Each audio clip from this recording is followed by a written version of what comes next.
Hey there, Stampers! Welcome to another Step It Up video. Today I'm going to do a little something different. Not a lot of stamping, but some paper piecing, which I really enjoy doing. This is the step 1 card. This is step 2 and step 3.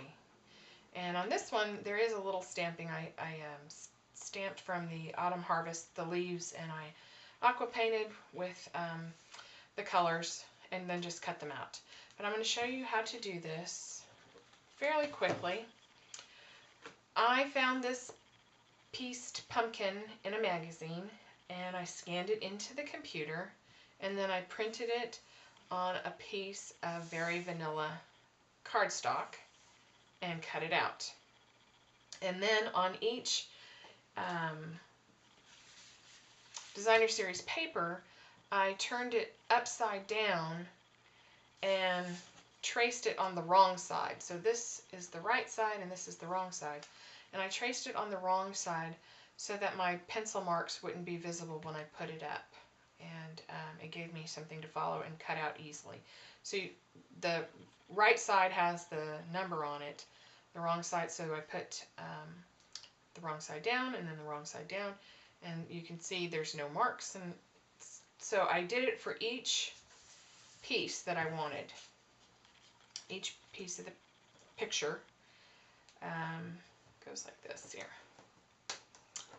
And I cut them all out, laid them out, and you can see it's pretty easy to have this fun little pumpkin come together. On the card number 1, I have a piece of 5 by 10 old olive cardstock that was folded at 5 inches, so it's a 5 by 5 square card. I did a piece of very vanilla and then the designer series paper as the mat. I just love this espresso dark background for the pumpkin. I think it really kind of sets it off, especially the little lines in between. It's supposed to look like a quilt. So for level 1, I really just cut it out and I laid it down with adhesive.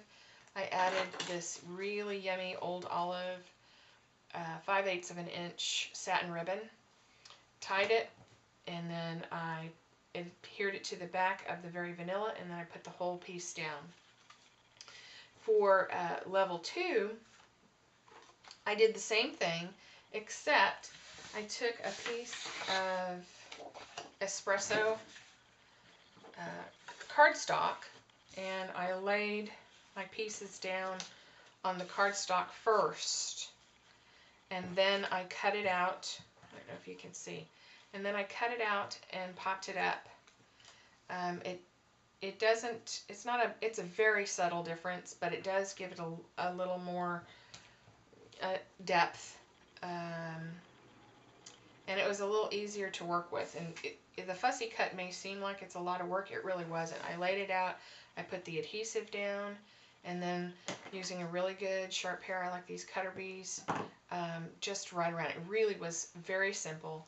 And then I just took a little teeny tiny piece of satin ribbon, tied it in a pretty knot, and put it on there, adhered it down. I used the Thankful For set for Happy Thanksgiving, and I did it in the espresso.